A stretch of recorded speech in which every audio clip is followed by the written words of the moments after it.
दोस्तों, आज film city के गलियारों से जो खबर मैं मनीषा लेकर आई हूँ, वो सिर्फ एक अपडेट नहीं बल्कि स्टार प्लस के इतिहास का सबसे बड़ा भूचाल है। क्योंकि शो झनक में अब जो होने वाला है, उसकी गूंज हर घर में सुनाई देगी। हॉस्पिटल के उस ठंडे और सहमे हुए कॉरिडोर में आज सन्नाटा नहीं, बल्कि एक तूफान पनप रहा था। एक ऐसा तूफान जो बोस परिवार की झूठी शान को हमेशा के लिए खत्म करने वाला था। और ये सब कुछ मैं, आपकी अपनी मनीषा, अपनी आंखों देखे हाल की तरह बयां कर रही हूं।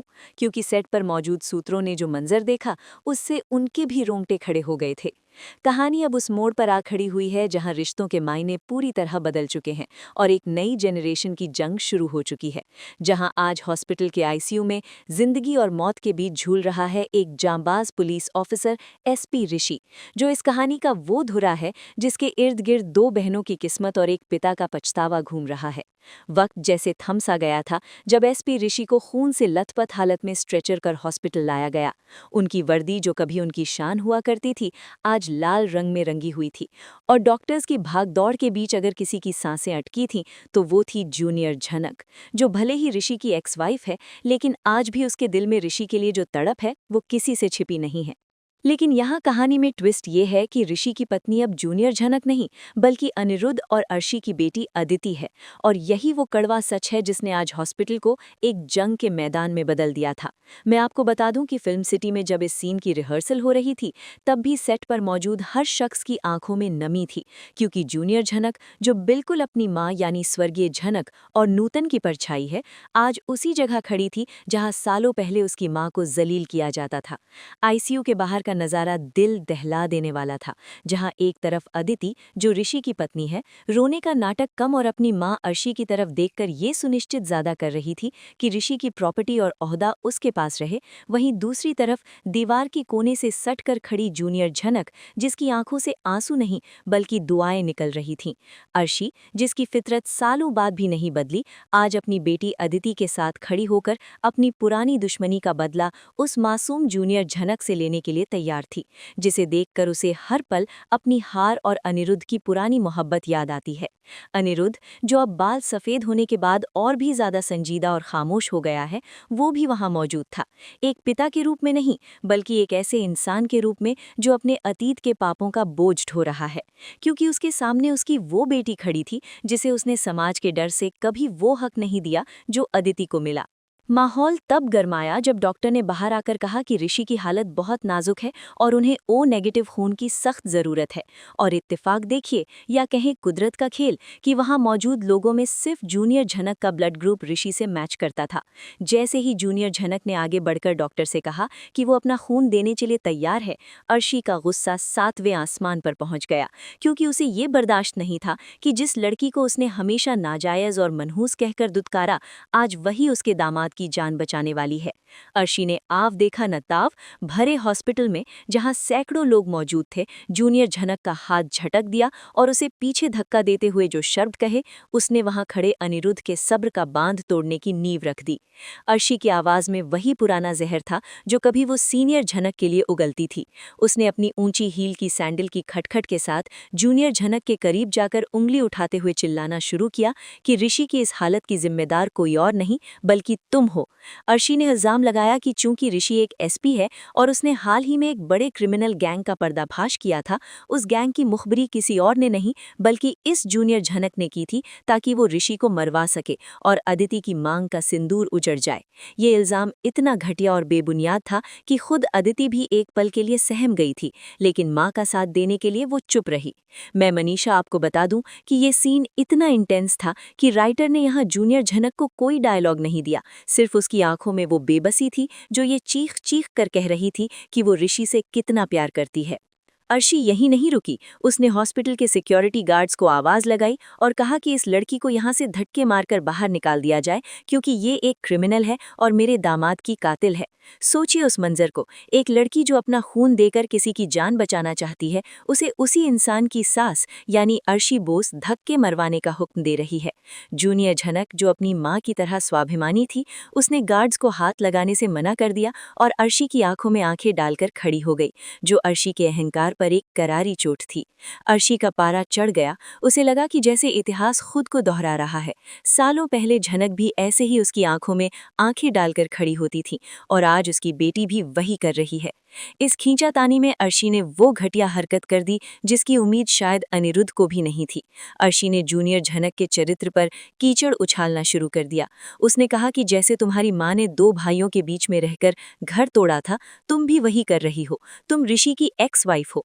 तुम्हें तो ऋषि ने तलाक देकर मेरी बेटी अदिति को चुना, फिर किस हक से तुम यहाँ मुंह उठाई चली आई? क्या तुम्हें शर्म नहीं आती कि तुम एक शादीशुदा मर्द के पीछे पड़ी हो? अर्शी ने न सिर्फ जूनियर झनक को बल्कि उसकी मरी हुई माँ यानी अनिरुद्ध की पुरानी मोहब्बत और नूतन की बेटी सीनियर झनक को भी अपनी गालियों का निशाना बनाया। उसने कहा कि गंदा खून कभी साफ नहीं होता। जो गंदगी तुम्हारी माँ ने फैलाई थी वही तुम फैला रही हो। अनिरुद्ध, जो अब तक एक पत्थर की मूर्ति की तरह खड़ा था, उसके अंदर का ज्वालामुखी अब उबलने लगा था। उसे अपनी आंखों के सामने वो पुराना वक्त याद आ गया जब वो अपनी कायरता की वजह से सीनियर झनक के लिए खड़ा नहीं हो पाया था, जिसके कारण झनक ने अकेले ही सब कुछ सहा और अंत में अपनी जान गंवा दी। आज उसके सामने उसी झनक की निशानी उसकी अपनी सगी बेटी खड़ी थी, जिसे अर्शी भरे समाज में वेश्या और चरित्रहीन कह रही थी।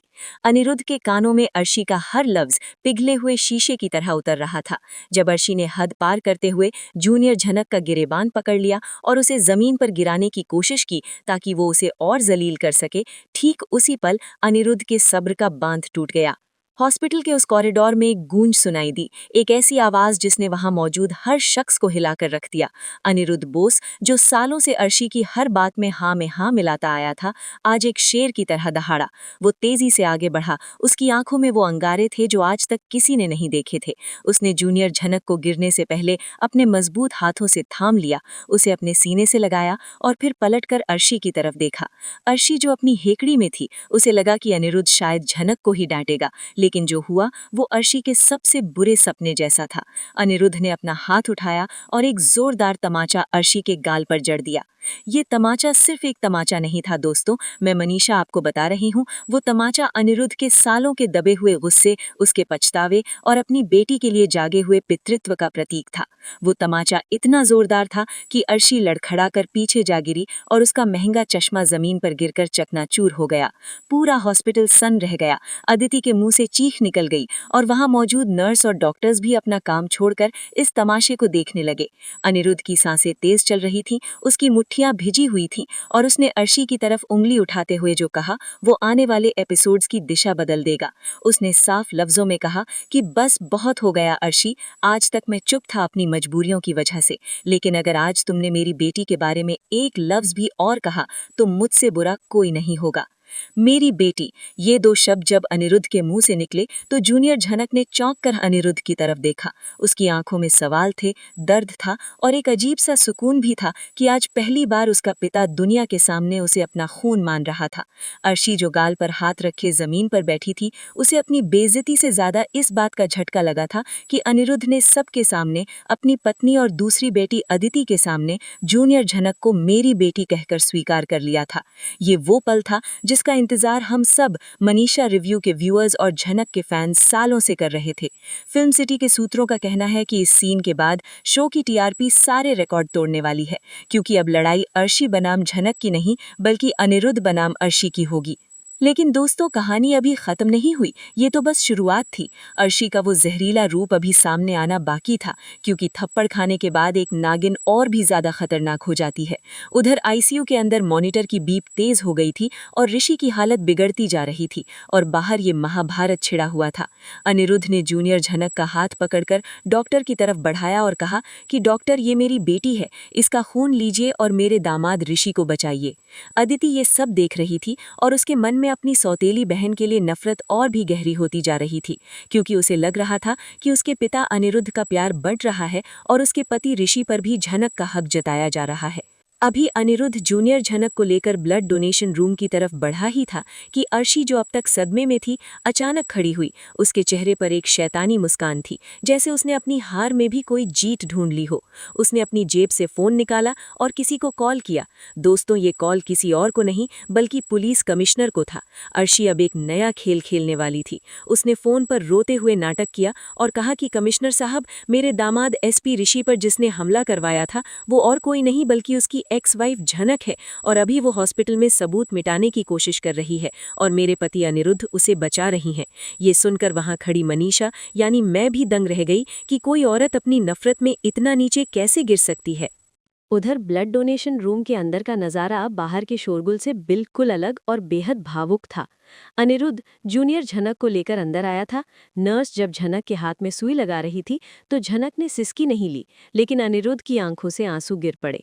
ये वो पल था दोस्तों, जब अनिरुद्ध बोस को अपनी जिंदगी की सबसे बड़ी गलती का एहसास हो रहा था। वो देख रहा था कि जिस बेटी को उसने दुनिया से छिपा कर रखा, जिसे कभी अपना नाम नहीं दिया, आज वही बेटी अपने सौतेले भाई समान ऋषि की जान बचाने के लिए अपना खून दे रही है। झनक लेटी हुई थी, उसकी नसों से खून निकलकर थैली में जमा हो रहा था और अनिरुद्ध उसके सिरहाने खड़ा उसके बालों को सहला रहा था। सेट पर मौजूद लोगों ने बताया कि इस सीन में अनिरुद्ध और झनक के बीच कोई डायलॉग नहीं था, लेकिन अनिरुद्ध का वो स्पर्श, वो कांपता हुआ हाथ, सब कुछ बयां कर रहा था। झनक ने धीरे से अपनी आंखें खोली और अनिरुद्ध की तरफ देखा। उसकी आंखों में एक मूक सवाल था, क्या आज सच में आप मेरे पिता बन गए हैं या ये भी कोई नाटक है? अनिरुद्ध ने जैसे उसकी खामोशी पढ़ ली हो, उसने ना में सिर हिलाया और उसका हाथ कसकर पकड़ लिया, मानो कह रहा हो कि अब मैं तुम्हें कभी नहीं छोड़ूंगा। लेकिन दोस्तों, इंडियन टीवी शोज में खुशियां इतनी आसानी से कहाँ मिलती हैं। अभी खून चढ़ना शुरू ही हुआ था कि हॉस्पिटल के बाहर पुलिस सायरन की गूंज सुनाई दी। अर्शी की साजिश काम कर गई थी।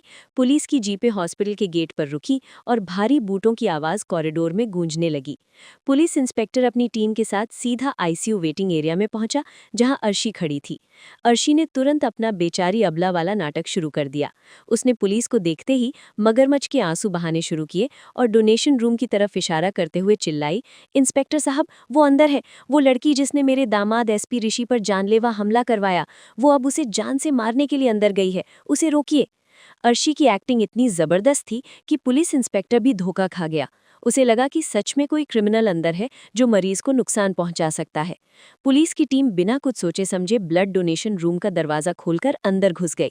जरा सोचिए उस मंजर को, एक लड़की जिसका खून निकाला जा रहा है, नली उसके हाथ में लगी है और अचानक पुलिस वाली बंदूकें ताने अंदर घुस आते हैं। इंस्पेक्टर ने चिल्लाकर कहा, हाथ ऊपर करो, तुम गिरफ्तार हो। अनिरुद्ध, जो अब तक झनक के पास खड़ा था, वो पुलिस को देखकर बिफर पड़ा। उसने इंस्पेक्टर के सामने आकर कहा, ये आप क्या बदतमीजी कर रहे हैं? आपको दिखाई नहीं देता यहाँ एक मेडिकल प्रोसीजर चल रहा है? मेरी बेटी एक पुलिस ऑफिसर की जान बचा रही है। इंस्पेक्टर, जिसे अर्शी ने पहले ही पट्टी पढ़ा दी थी, उसने अनिरुद्ध की बात अनसुनी कर दी और कहा, मिस्टर बॉस, हमें खबर मिली है कि ये लड़की संदिग्ध है और ये एसपी ऋषि को जहर का इंजेक्शन दे सकती है। हमें इसे अभी कस्टडी में लेना होगा। ये सुनते ही जूनियर झनक का चेहरा पीला पड़ गया। खून देने की वजह से वैसे ही कमजोरी थी और अब ये इल्जाम सुनकर उसका दिल बैठने लगा। लेकिन मैं मनीषा आपको बता दूं, यहीं पर अनिरुद्ध का वो रौद्र रूप दिखा जो मैंने पार्ट 1 में बताया था। अनिरुद्ध ने पुलिस इंस्पेक्टर की आंखों में आंखें डालकर कहा, अगर किसी ने भी मेरी बेटी के हाथ से लगी सुई को निकालने की कोशिश की या उसे यहाँ से ले जाने की कोशिश की तो मैं भूल जाऊंगा कि आप कानून के रखवाले हैं। मैं देश के सबसे बड़े वकीलों में से एक हूँ और अगर मेरी बेटी को खरोंच भी आई तो मैं पूरी पुलिस फोर्स को कोर्ट में घसीट लूंगा। अनिरुद्ध की आवाज में वो दम था, वो सच्चाई थी कि इंस्पेक्टर एक कदम पीछे हट गया।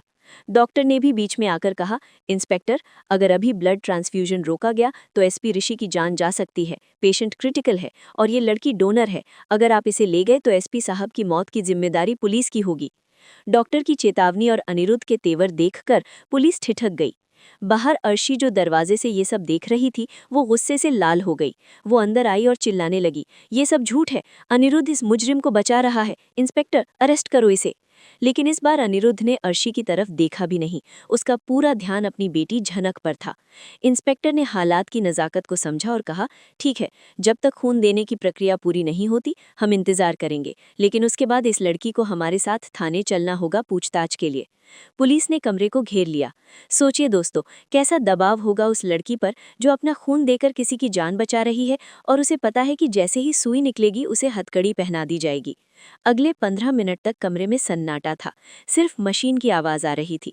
झनक का खून धीरे धीरे ऋषि के शरीर में चढ़ाया जा रहा था। अनिरुद्ध की नजरें झनक के चेहरे से नहीं हट रही थीं, जो अब धीरे धीरे सफेद पड़ रहा था। अनिरुद्ध को याद आ रहा था वो वक्त जब सीनियर झनक ने भी ऐसे ही दूसरों के लिए अपनी जान दांव पर लगा दी थी।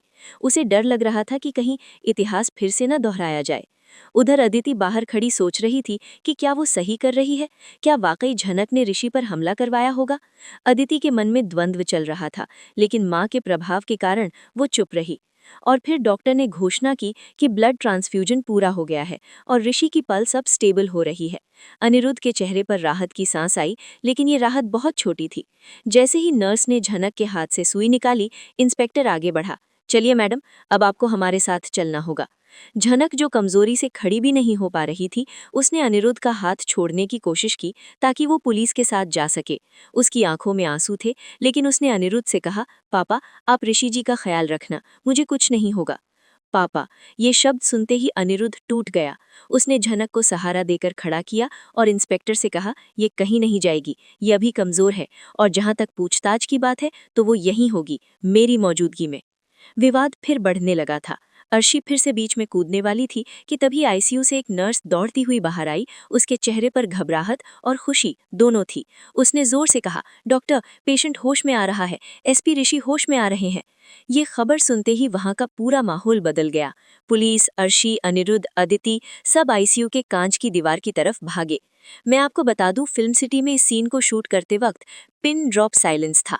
दर्शक ये जानने के लिए बेताब होंगे कि ऋषि उठते ही क्या कहेगा, क्योंकि ऋषि ही वो एकमात्र चश्मदीद गवाह है जो बता सकता है कि उस पर हमला किसने किया था, किसी क्रिमिनल गैंग ने या अर्शी के कहे अनुसार झनक ने। आईसीयू के अंदर ऋषि की पलकें झपक रही थी। ऑक्सीजन मास्क के पीछे उसके होठ हिल रहे थे। डॉक्टर ने मास्क हटाकर कान पास ले जाकर सुनने की कोशिश की। बाहर खड़ी अर्शी के पसीने छूट रहे थे। अगर ऋषि ने सच बोल दिया तो उसकी सारी साजिश धरी की धरी रह जाएगी। अदिति कांच पर हाथ रखे रो रही थी, ऋषि, ऋषि। ऋषि ने मुश्किल से अपनी आंखें खोली। उसकी नजरें धुंधली थीं, लेकिन उसने अपनी पूरी ताकत जमा करके एक नाम पुकारा। वो नाम अदिति का नहीं था, वो नाम अर्शी का भी नहीं था। ऋषि के सूखे होठों से जो शब्द निकला वो था झनक। हाँ दोस्तों, ऋषि ने होश में आते ही अपनी पत्नी अदिति को नहीं, बल्कि अपनी एक्स वाइफ और अपनी जान बचाने वाली झनक को पुकारा। ये सुनते ही अर्शी के पैरों तले जमीन खिसक गई। अदिति को ऐसा लगा जैसे किसी ने उसके दिल पर खंजर चला दिया हो। और अनिरुद्ध की आंखों में एक चमक आ गई। लेकिन कहानी में ट्विस्ट अभी बाकी है। क्या ऋषि ने झनक का नाम प्यार से लिया, या फिर वो ये कहना चाहता था कि झनक ने ही उस पर गोली चलाई? क्योंकि अर्शित तुरंत इस बात को घुमाने के लिए तैयार थी। जैसे ही डॉक्टर बाहर आए, अर्शी ने चिल्लाकर कहा, सुना आप सबने, ऋषि ने होश में आते ही झनक का नाम लिया। इसका मतलब साफ है कि झनक ही हमलावर है, ऋषि उसी की पहचान बता रहा है। अर्शी की इस चालाकी ने फिर से सबको भ्रम में डाल दिया। पुलिस इंस्पेक्टर, जो अभी नरम पड़ रहा था, फिर से सख्त हो गया। उसने झनक का हाथ पकड़ लिया। मिस्टर बॉस, अब तो विक्टिम ने खुद नाम ले लिया है, अब हम इसे नहीं छोड़ सकते। अनिरुद्ध चिल्लाता रहा कि मेरा दामाद उसे पुकार रहा है, इल्जाम नहीं लगा रहा। लेकिन पुलिस झनक को घसीटते हुए ले जाने लगी। झनक, जो अपने पैरों पर खड़ी भी नहीं हो पा रही थी, उसे अपराधी की तरह ले जाया जा रहा था। और तभी आईसीयू का दरवाजा फिर से खुला। इस बार नर्स नहीं, बल्कि खुद डॉक्टर बाहर आए और उन्होंने जोर से कहा, रुकिए इंस्पेक्टर। डॉक्टर के हाथ में एक कागज था। उन्होंने कहा, एसपी ऋषि ने बेहोश होने से पहले एक बयान रिकॉर्ड करने की कोशिश की थी, जो अब उनकी जेब से मिला है, और अभी उन्होंने झनक का नाम इसलिए लिया है क्योंकि वो उसे देखना चाहते हैं। उन्होंने साफ कहा है कि मुझे बचाने वाली झनक है और मुझ पर गोली चलाने वाला वो आदमी है जिसे मैं सालों से ढूंढ रहा था, तेजस। तेजस का नाम सुनते ही अर्शी का चेहरा फक पड़ गया। तेजस जो कश्मीर का वो खूंखार विलेन है जिसका साया इस परिवार पर सालों से मंडरा रहा है। यानी झनक निर्दोष थी और अर्शी का झूठ सबके सामने नंगा हो गया था। पुलिस इंस्पेक्टर ने अर्शी की तरफ शक की नजर से देखा। मनीषा रिव्यू के मेरे प्यारे दर्शकों, अब जो हुआ वो देखने लायक था। अनिरुद्ध ने पुलिस के हाथ से झनक का हाथ छुड़ाया और बड़ी गर्व से उसे अपनी बाहों में भर लिया। उसने अर्शी की तरफ मुड़कर कहा, सुना तुमने, मेरी बेटी ने जान ली नहीं, जान दी है। और तुमने अपनी नफरत में एक बेगुनाह को जेल भेजने की कोशिश की। लेकिन दोस्तों रुकिए, पिक्चर अभी बाकी है। ऋषि ने झनक को बुलाया था और अब झनक आईसीयू के अंदर जा रही थी। अदिति बाहर खड़ी जल रही थी। जब झनक अंदर गई तो ऋषि ने उसका हाथ पकड़कर कुछ ऐसा कहा जो आने वाले एपिसोड्स में बोस परिवार की नींव हिला देगा। ऋषि ने झनक के कान में फुसफुसाते हुए कहा, झनक, मुझे पता चल गया है कि उस रात एक्सीडेंट नहीं हुआ था। मेरी गाड़ी के ब्रेक तुम्हारी माँ अर्शी ने फेल करवाए थे ताकि तुम मर जाओ, लेकिन मैं गाड़ी ले गया। क्या ऋषि सच बोल रहा है? क्या अर्शी अपने ही दामाद की कातिल बनने वाली थी सिर्फ झनक को मारने के चक्कर में? ये राज अगर बाहर आ गया तो अर्शी को जेल जाने से कोई नहीं बचा सकता। लेकिन क्या झनक ये सच अनिरुद्ध को बताएगी या फिर अपनी बहन अदिति का घर बचाने के लिए चुप रहेगी? झनक का शरीर कांप रहा था, लेकिन डर से नहीं, गुस्से से। उसने ऋषि के हाथ पर अपना हाथ रखा, उसे भरोसा दिलाया कि वो अब चुप नहीं रहेगी। ऋषि जो दर्द से कराह रहा था, उसकी आंखों में एक इल्तिजा थी कि अदिति को ये सच कैसे बताया जाए, क्योंकि अदिति अपनी माँ अर्शी को भगवान मानती है। झनक ने एक गहरी सांस ली, अपने आंसू पोंछे और आईसीयू के दरवाजे की तरफ बढ़ी। उधर बाहर का मंजर तनावपूर्ण था। अनिरुद्ध अभी भी पुलिस इंस्पेक्टर से बहस कर रहा था कि उसकी बेटी बेगुनाह है, और अर्शी कोने ने खड़ी नाखून जबा रही थी। उसे अंदर ही अंदर डर सता रहा था कि कहीं ऋषि ने मुंह खोल दिया तो क्या होगा। अदिति दीवार से सिर टिकाए रो रही थी। उसे समझ नहीं आ रहा था कि वो किसकी तरफदारी करे, अपने पति की जिसने झनक का नाम लिया, या अपनी माँ की जो झनक को मुजरिम बता रही है। जैसे ही आईसीयू का दरवाज़ा खुला और झनक बाहर आई, सबकी नज़रें उस पर टिक गईं। लेकिन दोस्तों, ये वो पुरानी डरी सहमी झनक नहीं थी। मैं मनीषा, जो फिल्म सिटी की खबरों की नब्ज़ पहचानती हूँ, आपको बता दूं कि सेट पर मौजूद लोगों ने कहा कि झनक के चेहरे पर आज वही तेज था जो कभी उसकी नानी और माँ के चेहरे पर हुआ करता था। वो सीधे चलते हुए अर्शी के पास गई। पुलिस इंस्पेक्टर ने उसे रोकने की कोशिश की, लेकिन अनिरुद्ध ने हाथ के इशारे से इंस्पेक्टर को रोक दिया। अनिरुद्ध देखना चाहता था कि उसकी बेटी क्या कहना चाहती है। झनक अर्शी के बिल्कुल करीब जाकर खड़ी हो गई। दोनों के बीच सन्नाटा था, ऐसा सन्नाटा जो तूफान आने से पहले होता है। झनक ने अर्शी की आंखों में आंखें डालकर बिना पलक झपकाए बेहद शांत लेकिन सख्त आवाज में कहा, मिसेस अर्शी बोस, आपने मुझे मारने की कोशिश की, ये मैं बर्दाश्त कर लेती। आपने मुझे पूरी दुनिया के सामने जलील किया, वो भी मैंने सह लिया। लेकिन आज आपने अपनी नफरत की आग में अपनी ही बेटी का घर जला दिया। झनक की ये पहेली भरी बात सुनकर अदिति चौंक गई। अर्शी ने हकलाते हुए कहा, क्या बकवास कर रही हो तुम, पागल हो गई हो क्या? लेकिन झनक ने अर्शी को बोलने का मौका नहीं दिया। उसने अपनी आवाज ऊंची करते हुए कहा, ऋषि जी ने सब बता दिया है। उस रात वो एक्सीडेंट नहीं था, वो एक मर्डर प्लान था, और वो प्लान मेरे लिए था, है ना? उस गाड़ी के ब्रेक फेल आपने करवाए थे ताकि मैं मर जाऊं और मेरा रास्ता साफ हो जाए, लेकिन बदकिस्मती से उस गाड़ी में मैं नहीं, ऋषि जी बैठ गए। ये सुनते ही पूरे कॉरिडोर में जैसे बम फट गया हो। अनिरुद्ध के पैरों से जमीन खिसक गई। अदिति का रोना एकदम से रुक गया और वो फटी आंखों से अपनी माँ को देखने लगी। अर्शी का चेहरा सफ़ेद पड़ गया था, पसीने की बूंदें उसके माथे पर चमकने लगी थी। उसने चिल्लाकर डिफेंस करने की कोशिश की, झूठ, ये लड़की झूठ बोल रही है, ये मुझे फंसा रही है, इंस्पेक्टर, इसे गिरफ्तार कीजिए। लेकिन दोस्तों, सच को छिपाना आसान नहीं होता। झनक ने इंस्पेक्टर की तरफ मुड़कर कहा, सर, अगर आपको सबूत चाहिए तो ऋषि जी की जली हुई कार की फॉरेंसिक रिपोर्ट दोबारा चेक करवाइए और ऋषि जी का स्टेटमेंट लीजिए। उन्होंने उस मैकेनिक को देखा था जिसे मिसेस अर्शी ने पैसे दिए थे। अनिरुद्ध, जो अब तक बुत बना खड़ा था, धीरे धीरे अर्शी की तरफ बढ़ा। उसकी आंखों में अब गुस्सा नहीं बल्कि घिन थी। उसने अर्शी के कंधे पकड़कर उसे झकझोरा और पूछा, अर्शी, क्या झनक सच कह रही है? क्या तुम इतनी गिर सकती हो? मेरी बेटी को मारने के लिए तुमने ऋषि की जान दांव पर लगा दी। अर्शी अनिरुद्ध की पकड़ से छूटने की कोशिश करने लगी, लेकिन उसकी चुप्पी ने सब बयां कर दिया था। और तभी अदिति, जो अपनी माँ की सबसे बड़ी भक्त थी, वो आगे आई। अदिति का चेहरा आंसुओं से भीगा हुआ हुआ था, लेकिन उसकी आंखों में अब एक सवाल था। उसने अपनी माँ का हाथ पकड़ा और पूछा, माँ, कसम खाओ मेरी, कहो कि ये झूठ है, कहो कि तुमने ऋषि की जान लेने की कोशिश नहीं की।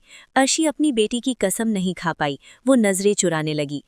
अदिति को अपना जवाब मिल गया था। दोस्तों, ये शो का सबसे इमोशनल मोमेंट था।